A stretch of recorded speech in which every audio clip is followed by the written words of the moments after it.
फडणवीसांनी राज्यातील ओबीसींची फसवणूक केली। पोलीस भरतीत ओबीसींसाठी एकही जागा नाही। भंडारा गोंदियामध्ये पोलीस भरतीतील प्रकार समोर आलेला आहे। पोलीस भरतीवरून नाना पटोलेंनी हा मोठा दावा केलाय। ओबीसींची फसवणूक करण्यात आली असा मोठा दावा नाना पटोलेंनी केलाय। पोलीस भरतीवरून नाना पटोले सरकार विरोधात आक्रमक झालेले आहेत। फडणवीसांनी राज्यातील ओबीसींची फसवणूक केली असा आरोप नाना पटोलेंनी केलाय। की ओबीसी समाजासाठी एकही जागा या ठिकाणी नाही।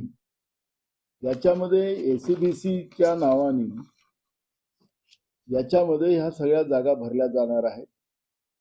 ओबीसी समाजाला एसीबीसी मध्ये कुठेही स्थान नाही। आणि जे वारंवार फडणवीस सरकार सांगते की आम्ही ओबीसीच्या पाठीशी आहोत, तर ओबीसीच्या मुला-मुलींच्या नोकऱ्यांतले अधिकार, शिक्षणातले अधिकार कसे हिसकावून घेतले जात आहे याचं हे सर्वात मोठं उदाहरण।